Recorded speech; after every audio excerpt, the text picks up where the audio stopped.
Wah, luar biasa. Itu baru bicara alpukat. Baru bicara alpukat. Kita balik ke duren. Kalau duren gimana? Soal duren ini kan kalau kata orang,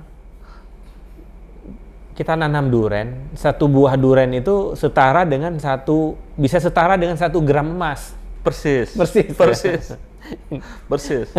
Saat ini yang terjadi adalah durian Musangking dijual di Jakarta itu 1 kilo 450.000. Sebentar Bang, kita bicara duren Musangking. Ini memang mungkin harus edukasi juga ke sobat Kang Mus nih. Semua orang membicarakan duren Musangking. Ya. Duren Musangking, duren katanya paling enak. Ya. Ini sobat Kang Mus udah pernah mencicipi duren Musangking belum? Bisa jadi ada yang belum ya. Apakah duren ini dari kita atau memang ini produk luar? Terus apakah duren ini bisa hidup di kita, Bang? Oke. Saya pribadi sudah tanam durian Musangking. Oke. Di Bogor ada 3 tempat yang sudah saya tanam. Sudah berbuah? Sudah berbuah. Oke. 1 di Aceh, Iya. 2 di Bogor, 3 di Surabaya. Surabaya. Yang saya tanam sendiri. Oke. Nah, 3-tiganya sudah panen. Rasanya sama dengan yang di Malaysia atau beda? Kalau menurut saya, kalau pada pemupukan yang bagus malah lebih enak. Oh ya? Lebih enak. Lebih enak di kita? Lebih enak di kita. Harusnya harga bisa lebih mahal dong. Karena saya sudah pernah, memang di Malaysia kalau kebun itu dirawat benar enak. Iya. Tapi yang sebahagian juga ada yang perawatannya kurang. Tapi kalau di kita dirawat benar lebih enak. Kenapa sih bilang? Karena di kita ini unsur hara di tanah itu lebih bagus. Lebih bagus. Lebih bagus. Karena di Indonesia ini rata-rata adalah tanah dari gunung api. Oh. Nah, jadi lebih bagus, rasa juga lebih. Oh, jadi kesimpulannya duren Musangking ini juga cocok di kita ya? Ya, pengalaman kami saat ini dengan teman-teman di seluruh Indonesia sudah berbuah. Sudah berbuah. Sudah berbuah. Kalau dirawat sempurna tidak kalah. Berapa tahun dia berbuah? Kalau ditanam yang terbaik, cabai, 3,5-4 tahun lah bisa panen. 4 tahun udah bisa panen. Cuma cara tanam lagi jangan salah. Nah, ini mungkin bisa edukasi juga nih Bang. Gimana? Apa sama dengan alpukat tadi? Apa ada treatment khusus kalau khusus duren? Beda sedikit. Cara tanam sama, ditinggiin lagi juga. Iya. Karena penyakit dua jenis ini adalah jangan kelebihan air. Oh. Jangan kelebihan air. Jadi mungkin ini yang pemikiran saya sebelumnya, pohon itu butuh air ya. Malah kelebihan air malah bikin dia mati ya. Atau bikinnya nggak subur ya. Dia kena jamur di akar. Oh, oke. Kena jamur di akar, akhirnya sedikit akhirnya mati. Nah, ini mungkin sobat Kang Mus kan yang punya pengalaman pribadi di belakang rumah atau di depan rumah nanam sesuatu, tapi tahun berganti tahun pohonnya nggak tumbuh atau nggak subur ya. Mungkin salah satunya karena faktor ini. Ya. Terlalu disayang tiap hari, tiap pagi, tiap sore disiram ya. Jadi masalah juga. Benar, jadi masalah. Jadi durian ini coba kita pikirin. Kalau durian itu tumbuhnya di hutan. Iya, dan bagus. Dan bagus. Kedua, rata-rata tumbuhnya bukan di hutan yang datar, tapi hutan yang berundak atau pergunungan. Karena sesudah saya analisa dan saya lihat, itu tumbuh durian biasanya di tanah miring. Oh, karena airnya nggak tahan lama, nggak langsung turun ya. Oke. Gitu. Nah, kita tanam durian di datar. Jadi harus dibikin bentuk gunung. Nah, konsep di Thailand datar, tapi dibikin gunung. Oh, tetap digunduk ya? Digundukin supaya airnya cepet. Dan airnya diatur. Iya. Nah, kalau di kita alami, tumbuhnya di gunung. Di datar, banyak yang mati. Malah kita yang tanah-tanah yang perbukitan nggak ditanam apa-apa ya, jadi tanah kosong ya. Sebetulnya itu potensi yang luar biasa ya. Itu potensi yang paling besar. Oke. Jadi Kang Mus bilang tadi, ini sama dengan harga emas, satu buah tuh 1 gram emas. Iya. Kalau saya bilang tanam emas di atas tanah. Tanam emas di atas tanah, Ya. tanam duren. Tanam duren. Gila. Jadi kebayang 1 kilo duren Musangking 500.000. 1 buah itu bisa 2-3 kilo, kan asumsi lah 2 kilo, berarti udah 1 gram. 1 gram Mas, sekarang saya baca tadi harga. Dan masalahnya cari buahnya juga susah ya. Persis. Karena rata-rata yang terjadi saat ini itu yang benar nanam durian itu nggak ada 5%. Tidak ada 5%. Tidak ada 5% yang sudah tanam durian. Yang benar cara nanamnya dan kebun durian itu untung. Tidak 5%. Iya. Karena Nah, sebentar Bang. Mungkin 10 tahun lalu ya, buah yang paling hebat di kita kan dari Bangkok juga, Ya. durian apa Montong. namanya? Montong. Montong. Dan rasanya masyarakat Indonesia juga akhirnya berbondong-bondong nanam durian montong ya. Ya. Dan akhirnya kan durian montong menurut saya juga sekarang harganya juga tidak terlalu fantastis lagi kan. Ya. Dan dibandingkan dengan yang tadi musangking dan lain-lain udah jauh lah di Ya. bawah. Apakah sekarang di kita udah banyak juga montong atau memang mulai beralih lagi ke durian yang bibit-bibit unggul lain gitu? Oke. Di kita saat ini masih ada yang nanam montong. Mm-mm. Tapi karena cara tanam, pupuk dan iklim kita yang iklim berubah, Iya. pola pikir tidak berubah. Nah, itu yang terjadi. Akhirnya tidak ada durian montong yang ada di pasar dalam negeri. Ada satu-satunya durian montong yang asal dari Pagi Motong di Palu. Palu, ya, ya Jadi benar-benar. sekarang di sana mereka punya kelebihan adalah apa? Pertama adalah iklim mereka di iklim Khatulistiwa, di bawah garis Khatulistiwa. Iya. Kedua, tanah mereka berpasir. Oh pasir. Pasir, bukan tanah kayak kita di Bogor. Oh. Jadi pertumbuhan dia biarpun di flat begini, ada hujan cepat masuk air. Dan hujannya juga cepat turun ya? Iya. Karena ada tanahnya tanah pasir. Nah, kita di Bogor, di Jawa terutamanya, Iya. sudah puluhan tahun nanam montong, tapi jarang yang berhasil. Kenapa? Konsep cara penanaman itu belum sempurna. Nah, ini pun kalau kita mengembangkan desa-desa atau kampung-kampung wisata di wilayah kita, harus menanam durian itu dibikin gunung. Iya, iya, iya. Oke, jadi cara menanamnya harus tepat, ya kan yang tadi Ya. disampaikan Bang Syahrir. Yang kedua, memilih bibit juga Bibit unggul. Bibit unggul. Bibit yang benar. ya, karena kan kembali lagi nih, kita kan kadang-kadang datang durian nih dari Sumatera, satu truk. Ya. Ya durian lokal. Yang pertama harganya murah. Kalau murah kan bisa kebayang di kita beli di sini murah, gimana dapat dari petaninya kan pasti jauh sangat murah sekali. Jadi mungkin nyaris nggak ada harganya. Yang kedua dari sisi rasa mungkin dari sekian buah yang kita coba dari 10 mungkin hanya 3 atau 2 yang enak. Nah ini yang mungkin ke depan juga harus yang tadi itu edukasi bibit yang enak, cara nanam sehingga menghasilkan durian yang bermutu kan. Tujuannya apa? Siapapun yang menanam hasil yang didapat itu optimal. Benar. Nggak mungkin harga dari durian ini mahal kalau durian ini nggak ada rasanya kan gitu kan kira-kira ya. Ini durian itu unik. Banyak orang nanam durian. Iya. Ya, tapi tidak yang banyak yang berhasil. Kenapa? Kalau nanam rambutan atau nanam mangga, buahnya pasti manis. Iya. Ya, pasti manis. Ya. Kalau sudah benar variannya, varietasnya, bibit unggul yang bervaritasnya tentu pasti balik kayak gitu. Tapi durian enggak. Nanam durian belum tentu manis. Oh. Ya. Ini faktor apa? Pemupukan juga? Ya, pertama faktor pupuk.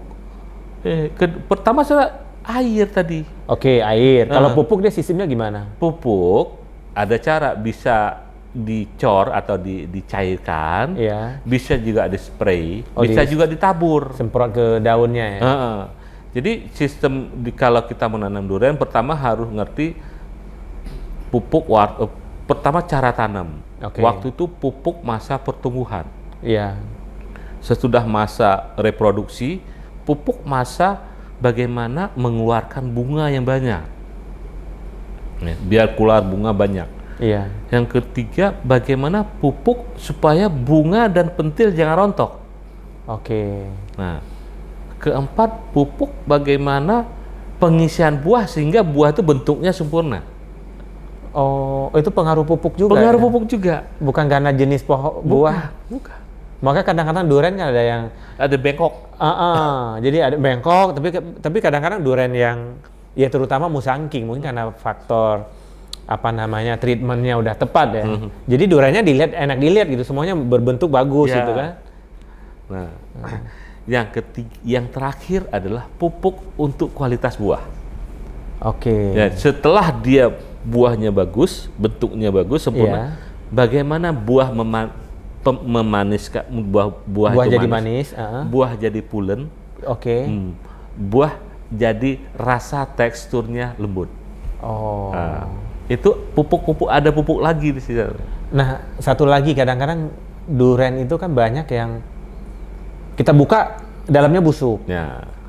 Tapi kalau rata-rata durian yang kelas A ini kan emang bagus ya. Ya. Itu apa yang menyebabkan sampai dia busuk di dalam? Gini, durian busuk ada 2 penyebabnya. Satu, di dalamnya ada ulat. Oh. Nah, kedua ada jamur di kulit sehingga masuk ke dalam. Oke. Nah, kalau dia ada ulat di dalam, Iya. itu biasanya yang terjadi waktu dia bunga. Waktu bunga ada kupu-kupu naruh telur di situ. Oke. Nah, naruh telur di situ waktu bunga, waktu bunga jatuh kan habis persalinan lah kayak misalnya ke manusia. Itu kan masih ada mungkin rasa bunga, rasa manis-manisnya di bunga itu. Naruh telur di situ, kupu-kupu. Nah, nanti sambil karena kulitnya masih lembut, akhirnya bisa tembus. Telur itu menjadi pecah, jadi ulat lah di dalam. Oh. Tuh. Nah, itu satu. Yang kedua, kenapa terjadi jamur? Iya. Dalam ilmu gini, dalam buah durian itu kalau sudah masuk manis, itu karbohidrat masuk. Iya. Karbohidrat biasanya kalau ada jamur nempel, karbohidrat masuk, cepat berkembang biak. Di dalam ya? Di dalamnya. Iya. Nah, makanya setelah kira-kira buah ini umur 80 hari, itu harus disemprot anti jamur. Oh, jadi disemprot dari luar? Dari luar. Tapi tetap kalau ada jamur-jamur di dalam dia akan mati ya? Enggak, dia belum masuk. Biasanya daging udah kulit udah keras, belum masuk. Jadi kita semprot dulu supaya jamur jangan berkembang biak. Nah, selain jamur juga selain kita semprot fungisida anti jamur, kita juga harus matahari biar masuk ke dalam pohon supaya kalau ada jamur-jamur musim hujan itu dengan ada matahari masuk cepat bisa rontok ke bawah. Oh, jadi itu bisa treatment ya sebetulnya? Bisa di treatment itu. Makanya kalau kebanyakan memang durian-durian yang busuk di dalam yang durian-durian yang lokal ya. Benar. Yang mungkin tidak ada perawatan ya. Jadi hanya nunggu masa panen, dipanen, dijual ya. Kita beli, nyampe rumah buka, wah 50%-nya busuk. Benar. Nah, rata-rata durian itu kayak kamu bilang tadi, hanya 20-30% paling tinggi itu yang enak. Iya. Yang lain itu dibuang. Nah, sebetulnya durian itu kan masuk buah yang paling, ya kalau menurut saya sih rajanya buah itu ya buah durian ya. Gini, hasil penelitian kami tentang durian itu 88% orang Indonesia suka durian. 88% orang Indonesia suka durian. Hanya 12% yang tidak suka durian. 12% tidak suka. 12%. Dari 88% itu suka durian, 40% penikmat durian. Tapi 8% itu maniak durian. Itu yang mana maniak durian itu 8%, kemana durian enak disamperin. Entah pokoknya di Asia ini disamperin deh. Dia samperin ya. Pokoknya ya salah satunya ada di Bogor itu grupnya Bogor Sahabat itu. Itu maniak. Jadi durian di mana musim panen segala macam pasti dapat. Benar. Dan kalau ada durian itu adalah apa namanya? Buah pergaulan gitu. Jadi kalau ada durian, undang teman-teman, biarpun di mana pun pasti datang. Pasti datang ya. Jadi undang aja lewat WA udah ada kumpul-kumpul, mentionnya ada durian udah pasti datang ya. Dia emang durian top, enak sekali dan harusnya jadi raja di Indonesia ya. Buat mungkin sekarang juga menurut saya ya, cuma nggak tahu nih menurut Bang Syahrir. Rasanya untuk konsumsi dalam negeri aja kita masih kurang. Persis. Ya, benar ya. Persis. Untuk bicara durian ya. Apalagi dengan luas wilayah, kita juga harus berpikir yang tadi konsep Bang Syahri di awal. Kenapa kita nggak kembangkan yang akhirnya buah durian ini juga bisa kita ekspor? Kan lumayan nih dapat uang kan. Petani kita diuntungkan, sisi nama Indonesia juga naik kan. Karena kayak saya bilang tadi, masa panen durian ini kalau keadaan normal itu berbeda waktu antara sekarang gini, produsen durian di dunia itu adalah Thailand, Malaysia, Indonesia. Di Thailand berbuah bulan April sampai bulan Juni. Thailand Malaysia berbuah bulan 7 sampai bulan 9, panen raya. Indonesia kalau kita di Bogor itu bulan 12 sampai bulan 2. Nah, tapi kalau seluruhnya keseluruhan Indonesia sepanjang tahun sudah ada buah. Karena tinggal daerah Jawa bulan ini, Sumatera bagian mana? Tinggal kita melihat. Kalau kita memang fokus untuk pasar dalam lokal, ya kita cari daerah-daerah tertentu untuk memasuk. Tapi kalau kita pasar mau ekspor, cari di luar antara Malaysia dan Thailand, kembangkan daerah itu. Sehingga karena nggak ada pesaing, harga kita bagus. Nah, sebetulnya ini bisa dibikin program nasional, Bang Syahri. Jadi apakah melalui Kementerian Pertanian, kita bicara Indonesia ya. Misalnya daerah mana nanam bibit mana yang apakah bibit unggul kan tidak harus semuanya musangking kan. Benar. Bisa juga jenis-jenis lain. Bogor juga punya bibit unggulan kan, Rancamaya atau apalah. Jadi bisa ditanam yang akhirnya mungkin 5-10 tahun lagi sudah ada pemerataan. Di semua wilayah ada pemerataan, transportasi kita udah bagus, harusnya sih tidak ada lagi yang kesulitan duren, atau tidak ada lagi kita mendapatkan duren yang kurang enak. Jadi istilahnya kita udah bisa mengkonsumsi duren yang enak, yang harganya bagus, masyarakat juga diuntungkan kan itu. Persis. Apalagi kebutuhan dalam negeri sekian, kelebihannya atau bisa juga dibikin sekian persen untuk bisa ekspor keluar. Dan saya juga ngobrol dengan teman-teman, katanya juga duren dulu China tidak suka sama duren. Tapi 2-3 tahun ke sini mereka juga udah mengkonsumsi duren. Dan permintaan terhadap China sendiri juga duren sangat tinggi. Mungkin ini juga yang membuat harga duren di internasional juga jadi tinggi ya. Persis. Terus yang kedua, Amerika. Amerika dulu dianggap kan buah duren ini buah sampah. Nah, tapi kesininya mereka juga udah makan duren. Yang akhirnya juga kebutuhan buat sana juga gede kan. Nah, ini juga mungkin Indonesia juga harus ngambil peran. Kita harus bicara ke depan dengan konsep walaupun hanya dengan menanam di rumah tangga, lingkup yang di RT RW yang masih kecil, tapi ada yang mengkoordinir ya. Dalam artian begini, masyarakat menanam, tapi di saat mereka menanam bisa panen, keserap nggak? Satu itu, jadi yang paling penting adalah ilmu yang kita berikan ke masyarakat, bagaimana cara nanam. Setelah itu pupuk, ke pasar. Kita sebenarnya kalau mau teman-teman sudah ada sampai saat ini sudah ada yang mau menampung. Sudah ada ya? Sudah ada nampung. Jadi kalaupun orang dari sekarang berpikir menanam, nggak usah berpikir saya nanam bisa panen, saya jual kemana? Pasti sudah ada yang nampung saat ini. Dan kita pun di Bogor, saya punya rencana mau bikin kedai durian. Cuma lagi menunggu kualitasnya.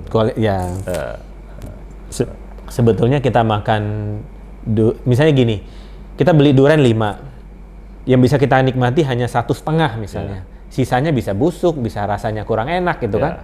Nah, kenapa nggak kita beli 1 buah durian yang kualitasnya enak, 1 buah kita makan kita puas. Bener kan? Itu cita-cita kita semua. Tapi nanti ada suatu tip lah yang kita berikan bagaimana cara milih durian lah. Nah, jadi kita juga Sobat Kamus kepingin juga bikin next nanti kita bikin bagaimana tip ya, kita langsung terjun ke tempat penjual durian, bagaimana memilih durian yang enak. Istilahnya durian berketahuan enak dari mana? Kalau udah kita buka kita rasain. Nah, tapi sebetulnya ada ilmunya bagaimana dari buah durian itu bisa dilihat, bisa nanti Bang Syahrir akan mengajarkan, wah jenis ini begini nih akan enak nih. Dan kita akan tes kita buat. Mungkin kita akan bikin sampling durian dan alpukat. Ya, benar. Bagaimana cara memilih dan mengkonsumsi. Ya, oke, Bang Syahrir, apa nih harapannya? Kita nggak usah bicara lingkup kecil dulu ya. Bogor yang curah hujannya juga sangat bagus, masih banyak juga walaupun kita perkotaan ya, masih ada juga di tiap komplek, di tiap perumahan masyarakat juga yang sebenarnya masih memungkinkan ditanam. Ini apa harapannya ke masyarakat? Informasi apa yang mereka seandainya mereka membutuhkan harus kemana? Memungkinkan nggak dari Bang Syahrir dan kawan-kawan bisa membantu nih masyarakat, misalnya ada satu RT atau satu kelurahan yang membutuhkan informasi bagaimana mereka bisa menanam, memilih bibit durian, memilih pupuk dan lain-lain, kan butuh ilmunya semuanya. Kami dengan senang hati akan membantu teman-teman khususnya warga Kota Bogor. Untuk kalau membutuhkan ilmu baik tentang alpukat maupun tentang durian, kami akan bantu dengan sepenuh hati, akan mensupport baik itu benih, ilmu tentang benih, ilmu tentang budidaya maupun ilmu tentang pasar. Kami akan bantu. Jadi sobat kamu bukan teori, jadi langsung praktek kan. Jadi yang dibutuhkan masyarakat bukan lagi, kalau teori bisa baca buku, tapi terkadang kita baca dan kita praktekin yang berbeda. Persis. Ini dibutuhin keterampilan khusus yang bisa mengajarkan sehingga masyarakat walaupun punya lahan sempit tapi bisa menanam sebatang atau 2 batang pohon durian, 2 batang pohon alpukat gitu kan. Ini kan bisa membantu ekonomi keluarga. Persis. Mungkin sahabat kamus bisa kita ke teman-teman yang 100 orang yang subscriber ya kali atau yang DM. Kita bisa hadiahkan 100 batang durian. 100 batang, wah nambah lagi nih yang tadi 10 jadi 100 nih. 100 batang. Tadi alpukat. Sekarang 100 batang, siapa yang berminat? Oh, jadi alpukat 10, durian 100 batang. Wow, luar biasa. Cuma harus ngambil nanti. Harus ngambil ya. Kang Mus harus tentuin tempatnya di mana. Nah, tapi kan yang nonton kita kan jadi nasional ini. Nah, tapi nanti kita atur lah gimana prosesnya kan. Yang penting dari Bang Syahrir, tamu kita hari ini spesial memberikan 10 pohon alpukat dan 100 pohon durian khusus buat sobat Kang Mus semua. Nanti akan diajarkan juga ya bagaimana cara menanam dan kita sobat Kang Mus nanam, ada 100 orang nanam. Ya nanti 5 tahun ke depan kan bisa juga ngundang Kang Mus makan bareng di rumahnya kan, makan durian. Kita cobain hasilnya. Tapi pengalaman Bang Syahrir sendiri ini nanam, ini Bang Syahrir ini ya sedikit bocoran nih sobat Kang Mus. Jadi sudah banyak membantu para pengusaha-pengusaha di Indonesia untuk menanam durian dan alpukat. Jadi punya lahan 1 hektar, 2 hektar, ya Bang Syahrir jadi konsultannya. Jadi bagaimana cara menanam, bagaimana cara merawat. Nah, tapi karena kecintaan beliau terhadap warga sekitar, terutama di Bogor, maka membantu juga. Jadi warga Bogor yang kepingin menanam akan diajarkan, bisa jadi dikasih bibitnya, diajarin cara menanamnya. Nah ini luar biasa, ini CSR-nya dari Bang Syahrir lah buat masyarakat semua. Tapi ini kan bukan hanya buat orang Bogor aja, jadi secara nasional, secara Indonesia bisa diterapkan. Nah, apakah secara mungkin pengalaman ya Bang Syahrir sendiri, apakah seluruh Indonesia itu bisa nanam durian? Saya bilang bisa. Bisa. Cuma apakah ada ketinggian sekian jenis ini sekian? Itu ada. Nanti makanya kalau bagi teman-teman yang di daerah mau tanam durian, lebih baik share lokasi. Nah, kita biar ketahuan NDPL-nya berapa. Di Google kan kita bisa tahu berapa ketinggian lokasi lahan mereka. Jadi kami nggak usah pergi, di HP aja sudah ketahuan di sana. Oh, wow, luar biasa ya. Jadi biar maksudnya memilih yang pertama kan jadi bibitnya dulu kan. Pertama adalah lahan mereka. Oke, lahan mereka. Nanti akan kita rekomendasi jenis apa yang cocok untuk lahan itu. Oke. Karena bibit bisa memilih, lahan nggak bisa kita pilih. Oh iya karena itu lahannya, pilihannya. Itu.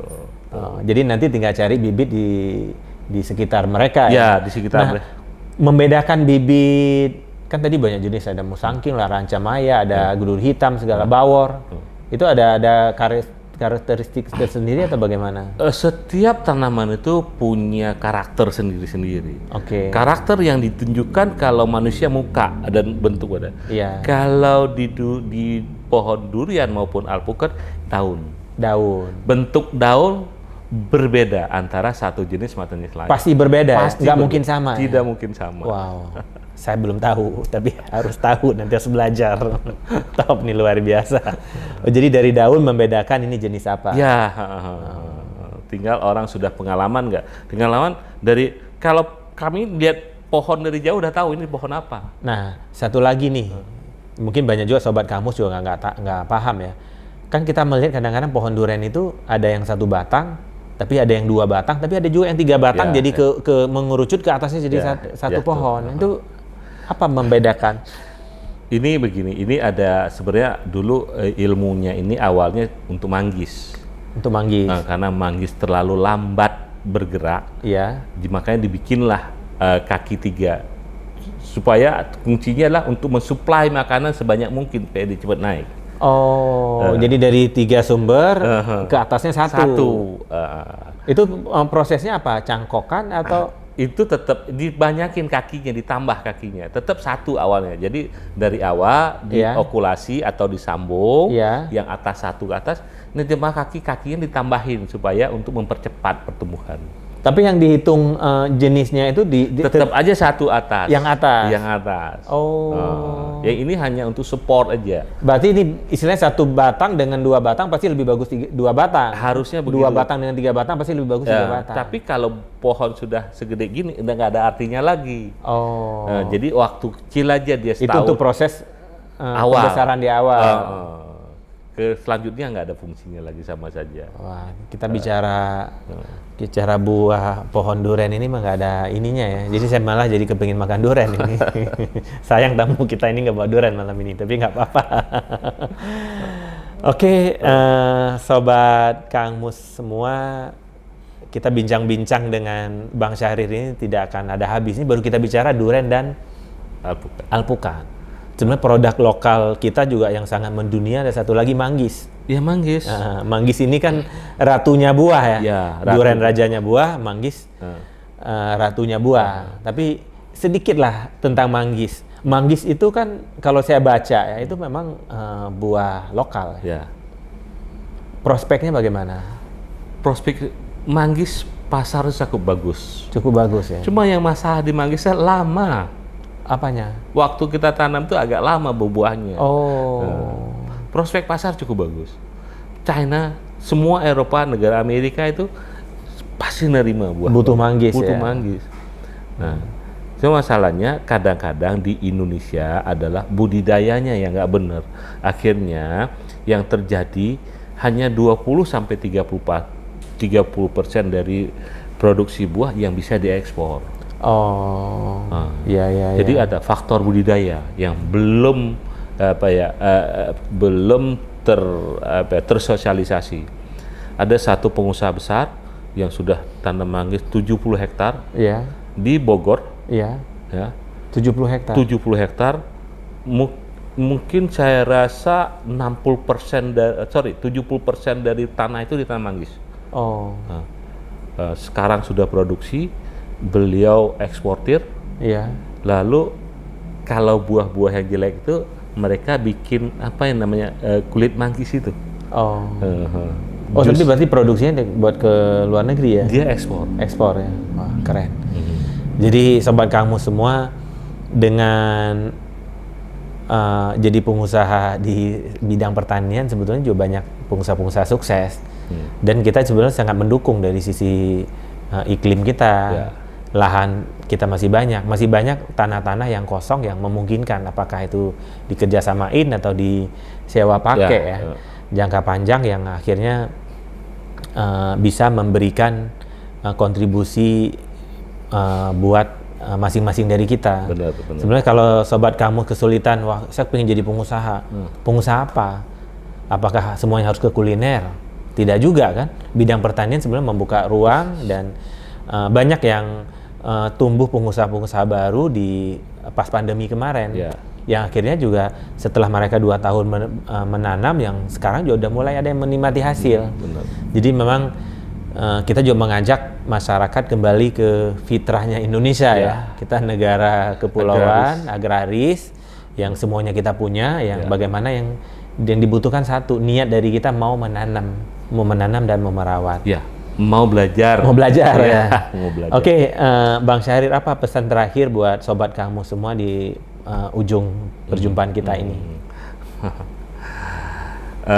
Saya hanya sedikit, negara kita negara agraris dan buah-buahan kita lah buah-buahan yang paling diminati oleh dunia. Tinggal di mana Bapak, Ibu atau sahabat kamu yang ada lahan, tanamlah buah-buah Indonesia. Buah-buah Indonesia. Buah-buah Indonesia. Karena buah Indonesia, saya udah keliling beberapa negara, mereka mencari buah-buah tropis. Paling bagus pasarnya lah buah-buah lokal. Buah-buah lokal ya. Oke, jadi makasih Bang Syahrir. Itu terakhir dari Bang Syahrir, dan nanti juga kita akan mengundang di episode berikutnya. Mungkin banyak hal yang perlu kita belajar, kita perdalami, dan memungkinkan juga nanti kita bikin sesi tanya jawab ya sama sobat Kang Mus. Jadi kalau ada hal-hal yang perlu ditanyakan bisa DM ke kami ya, kami akan memberikan jawaban, dan pasti jawabannya dari Bang Syahrir yang menjawab.